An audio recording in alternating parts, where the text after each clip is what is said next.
विश्वमा अहिले एकदमै महत्त्वपूर्ण समसामयिक घटनाक्रममा नोबेल शान्ति पुरस्कार 2025 का लागि भेनेजुएलाकी मारिना कोरिना माचाजोरले पाइन्। उनको योगदान चाहिँ भेनेजुएलाका जनताका लागि लोकतान्त्रिक अधिकारको प्रवर्धन गर्न अथक कार्य र तानाशाहीबाट लोकतन्त्रको न्यायपूर्ण तथा शान्तिपूर्ण संक्रमण प्राप्त गर्ने गरेको सङ्घर्षका लागि प्रदान गरिएको।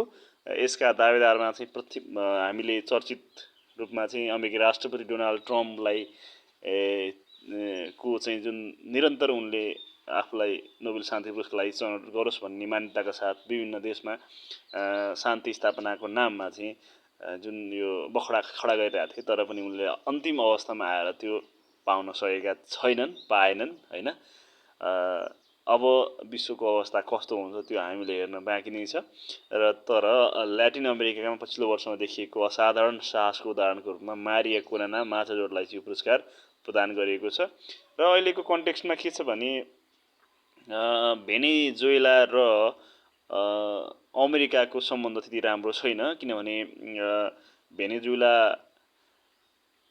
चाहिँ एउटा कम्युनिस्ट शासन अहिले जुन चलिरहेछ, त्यहाँ चाहिँ लोकतन्त्र स्थापना को नाममा जुन विपक्षी दल के एउटा नेत्री पनि भन्छु म, त्यहाँ प्रजातन्त्र स्थापनाका लागि जुन लडिरहेका छन् उनले मारिना कोरिना माचाजोर, झन् अब त्यो अर्जेन्टिनालाई चाहिँ लोकतन्त्रको नाममा चाहिँ अमेरिकाले फेरि त्यहाँनिर चाहिँ अर्को एउटा अशान्तिको बाटो निहाल्ने खोजेको कि त्यो चाल चाहिँ अमेरिकाको हो कि भन्ने पनि शङ्काको वातावरण सिर्जना भएको छ। यसले चाहिँ अब आगामी परिस्थितिहरूलाई कस्तो बनाउँछ त्यो हामी हेर्दै जानेछौँ।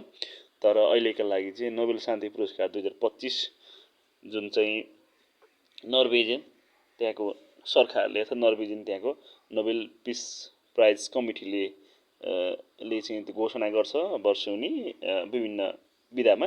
र नोबेल शान्ति पुरस्कार 2025 मा चाहिँ भेनेजुएलाकी मारिना कोरिना माचाजोरले पाएकी छिन्।